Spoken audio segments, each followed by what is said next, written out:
Chapter name elasticity.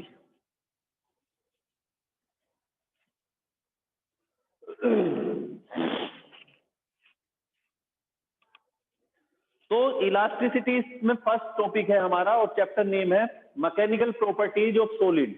Chapter number 10 होगा आपका mechanical properties of fluids.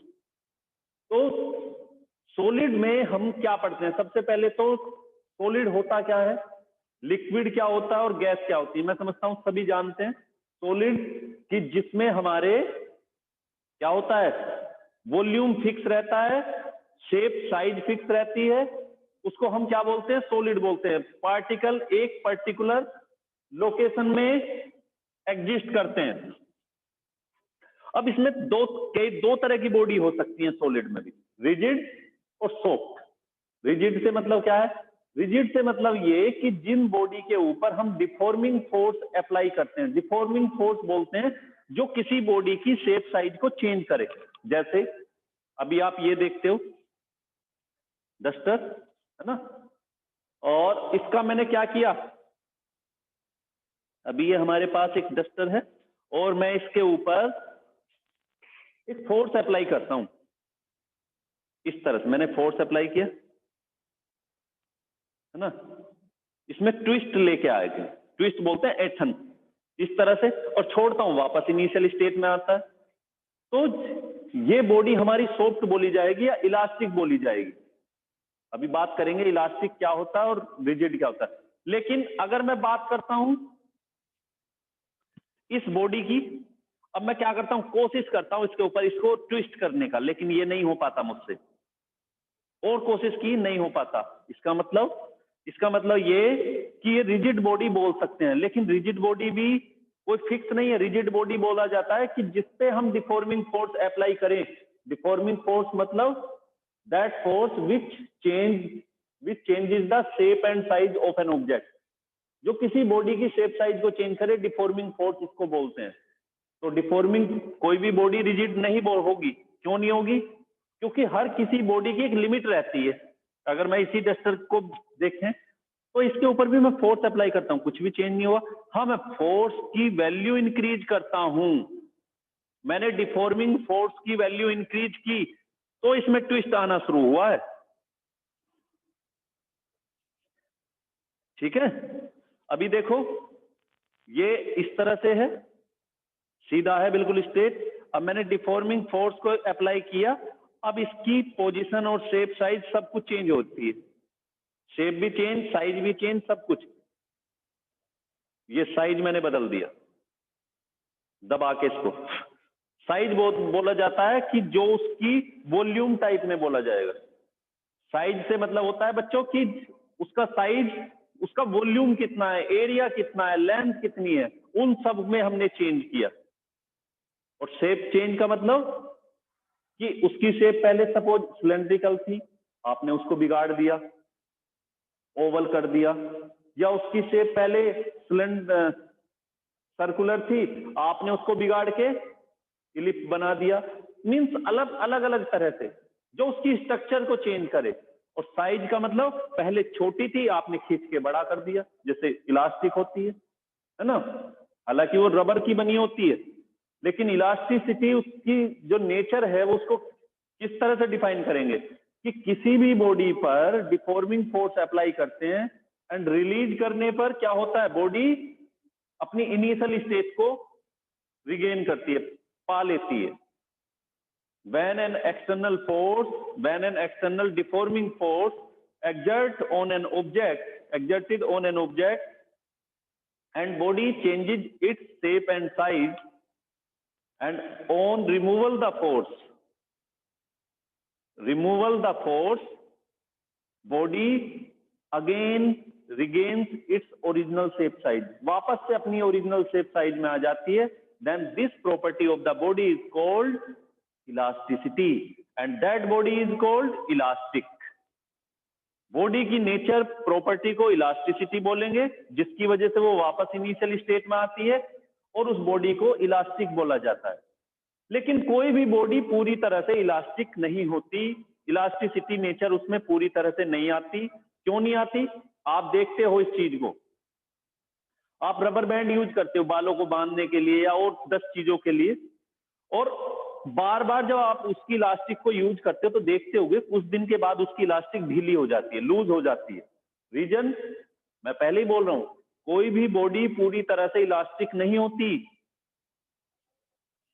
उसमें वो लगातार अपनी इलास्टिसिटी को लॉस करती है, कंप्लीट इनिशियल स्टेट में नहीं आती। जब किसी बॉडी किसी रबर को जब हम कोई नई रबर लाते हैं तो उसमें देखते ही इलास्टिसिटी नेचर ज्यादा होती है, लेकिन कुछ दिन के बाद उसकी इलास्टिक नेचर लॉस हो जाती है और धीरे धीरे वो वापस फिर अगर हम उसको स्ट्रेच करें तो वो ऐसा ही रहता है, इनिशियल स्टेट में नहीं आ पाती। इसका एक और तरह की बॉडी होती है, उसे बोलते हैं प्लास्टिक बॉडी। अब ये प्लास्टिक क्या है? किसी बॉडी पर डिफॉर्मिंग फोर्स अप्लाई करते हैं, लेकिन रिमूव करने पर वो बॉडी कंप्लीटली अपनी उसी साइज में रह जाती है, इनिशियल स्टेट में नहीं आ पाती। तब उस बॉडी को प्लास्टिक बोलते हैं और उसकी उस नेचर को जिसकी वजह से वो परमानेंट इनिशियल स्टेट से बाहर चली जाती है, मींस जहां तक भी उसको डिफॉर्म करते हैं, बिगाड़ते हैं उसकी शेप साइज, वहीं पे रुक जाती है। That body is called plastic और उसकी नेचर को प्लास्टिसिटी। अब नेचर में क्या क्या चीजें हैं जो हमारी इलास्टिसिटी वाली लगभग नियर अबाउट इलास्टिसिटी को रखती हैं? क्वार्ट्ज, फॉस्फर, ब्रोंज, ये सारे एग्जाम्पल इलास्टिसिटी के हैं। प्लास्टिसिटी का क्या है? प्लास्टिसिटी देखा होगा अगर मैं इस डस्टर पे फोर्स लगाता हूं तो ये इनिशियल स्टेट में आता है।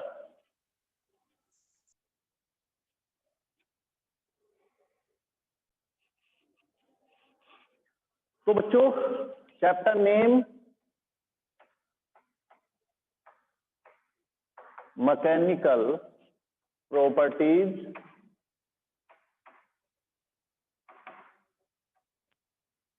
Of solids. इसके बाद नेक्स्ट चैप्टर फ्लूइड्स के लिए पढ़ेंगे। तो सॉलिड में हमारी फर्स्ट टॉपिक क्या है? इलास्टिसिटी। इलास्टिसिटी। अब इलास्टिसिटी क्या होता है?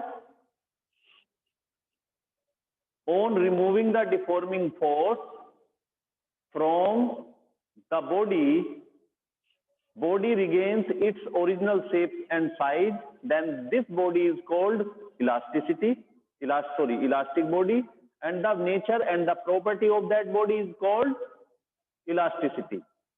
बॉडी को इलास्टिक बोलेंगे और उसकी नेचर को, उसकी प्रॉपर्टी को इलास्टिसिटी बोलते हैं। अब बात करते हैं प्लास्टिसिटी की। एग्जाम्पल क्या होता है? Quartz, phosphor, bronze.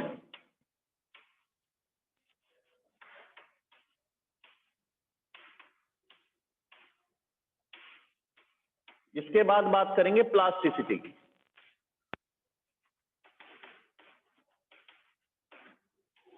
इलास्टिसिटी में समझ आ गया होगा? When an external deforming force is applied on a body, then the body regains its original shape and size on removing the deforming force. Then the property of the body is called elasticity and that body is called elastic. Example quartz, phosphor, bronze होगा क्या कि जैसे आप rubber लाते हो, rubber band लाते हो, तो आप देखते हो जब इसको स्ट्रेच करते हैं वो इनिशियल स्टेट में आती है।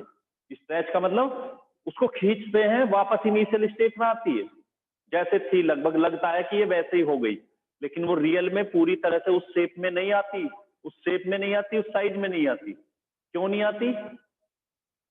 अगर वो आती तो कुछ दिन के बाद वो लूज नहीं होती, ढीली नहीं रहती, पूरी जिंदगी वही रबर बैंड आप यूज किया करते। लेकिन ऐसा नहीं होता, आप देखते हो कुछ दिन के बाद रबर बैंड ढीला हो जाता है। रीजन पूरी तरह से इलास्टिक नहीं है, वो इलास्टिसिटी पूरी नहीं है उसके अंदर। लेकिन फिर भी नियर अबाउट हम दो बॉडी हमारे है पास ऐसी हैं, दो चीजें, क्वार्ट्ज और फॉस्फर, ब्रोंज, दो एलिमेंट ऐसे हैं लगभग इनको हम कंसीडर कर सकते हैं। आप इलास्टिक किसका बना सकते हो? स्प्रिंग से भी बना सकते हो। बोले सर अगर हमारे पास कोई वायर है क्या इसमें भी इलास्टिसिटी होगी? होगी। कैसे पता चलेगा? जब आप वायर को खींचते हैं ना, वो बात अलग है कि इसको इसकी पोजीशन में चेंज लाने के लिए ज्यादा फोर्स की जरूरत होगी। जैसे मैंने अभी एग्जांपल दिया, ये हमारे पास है, इसकी पोजीशन और इसकी चीज शेप में चाहे चेंज लाने के लिए फोर्स एग्जर्ट करना पड़ता है। लेकिन अगर मैं क्या बोलता हूं, अगर मैं बहुत कम फोर्स लगाता हूं कोई चेंज नहीं होता, जबकि मैंने लगाया हुआ है ना। देखो अभी ये चेंज होता है, इसकी पोजीशन में नीचे आ रहा है ना, ये किस वजह से आ रहा है वापस? इलास्टिक की वजह से, इलास्टिसिटी की वजह से। लेकिन मैंने फोर्स लगाया, अब नहीं हो रहा। क्यों? मैंने कम वैल्यू लगाई है।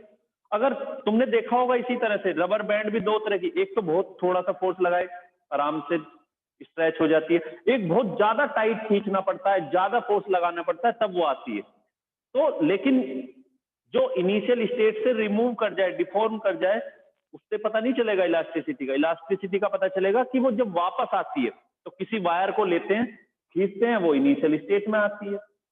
कैसे पता चलेगा? क्योंकि फोर्स लगाने पर वो जल्दी आ जाती है अपनी इनिशियल स्टेट में। और ऐसी मटेरियल होती है, अगर बोलूं मैं रबर और स्टील दोनों में इलास्टिक कौन है, तो बच्चे आंसर देते हैं रबर, जो मैंने सुना है अभी तक। क्योंकि आप लोगों ने नहीं आंसर बोला, तो मैं बताता हूं कि अगर मैं रबर को बोलता हूं कि रबर को स्ट्रेच करो, और मैंने बोला वायर को स्ट्रेच करो, वायर किसका? स्टील से बना हुआ, तो दोनों में कौन इलास्टिक ज्यादा है, किसकी इलास्टिसिटी नेचर ज्यादा है? तो बच्चे आंसर देते हैं रबर, जबकि ये गलत है।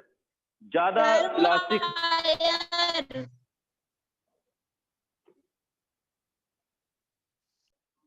हाँ, तो यहां क्वेश्चन ये है कि अगर रबर बॉल को और स्टील बॉल को दोनों को एक साथ गिराया जाए तो रबर आती है। और प्रैक्टिकल रियल में देखते हो तो ये देख करोगे भी, लेकिन इसमें एक प्रॉब्लम ये कर जाते हैं हम लोग, अगर प्रैक्टिकल कराया जाए लोहे की बॉल को और रबर की बॉल को एक साथ गिराए तो ज्यादा हाइट तक रबर जाती है। कुछ के मन में आ रहा होगा, देखें सर रबर को तो ज्यादा हाइट तक यहाँ पे प्रेस करें वो ज्यादा तक जाएगा, जबकि स्टील नहीं जाने वाली। तो यहां मैं एक चीज और बोलूंगा, यहां ग्रेविटी वाला फंक्शन वर्क करता है। ग्रेविटी, अगर तुम दोनों का मास इक्वल लोगे, आपके मन में आया कि हमने दोनों बॉल इक्वल साइज की ली, तो स्टील नीचे रह जाती है, रबर ऊपर जाएगी। उसका रीजन ये कि स्टील पर ग्रेविटी ज्यादा लगती है। स्टील पर ग्रेविटी ज्यादा लगेगी तो फोर्स ज्यादा होगी, जो उसको ऊपर उठने नहीं देगी। अब मैं दूसरे वे में आता हूं, आप क्या करो, दोनों का मास इक्वल लो। अब मास इक्वल लोगे तो क्या होगा? रबर का जो मास इतने साइज में है वो लोहे का छोटे साइज में रहेगा। भाई रबर की बॉल का उतना वॉल्यूम सेम मास रखती होगी तो बड़ी, उसका साइज बड़ा बनेगा, स्टील की बॉल का साइज छोटा बनेगा। अब दोनों को गिराओ, फिर देखो ऊपर कौन जाता है। क्रिकेट खेल के मैदान में आपने देखा होगा, हम किससे जो प्लेयर हैं वो किससे खेलते हैं? रबर से नहीं खेलते, लेदर से खेलते हैं। अगर रबर की ज्यादा होती तो फिर लेदर को यूज नहीं करते वो। और एक चीज और चेक कर सकते हो, रबर की बॉल से अगर वो खेलते तो शायद बॉल इतना डिस्टेंस कवर करके नहीं जाएगी। क्यों? क्योंकि जब हिट करते हैं तो इनिशियल स्टेट में आना चाहती है, जिसकी वजह से उसमें मोशन ज्यादा आती है, मोमेंटम ज्यादा आता है। लेकिन बाई चांस अगर वो क्रिकेट लेदर की जगह स्टील की बॉल से खेलेंगे तो वो और भी ज्यादा डिस्टेंस ट्रेवल करेगी। अब इसका एक और एग्जांपल देखो, गन में जो हम बुलेट चलाते हैं वो रबर की बॉल से नहीं चलाते, वो किससे चलाते हैं? आयरन की, मेटेलिक बुलेट लेते हैं। क्यों?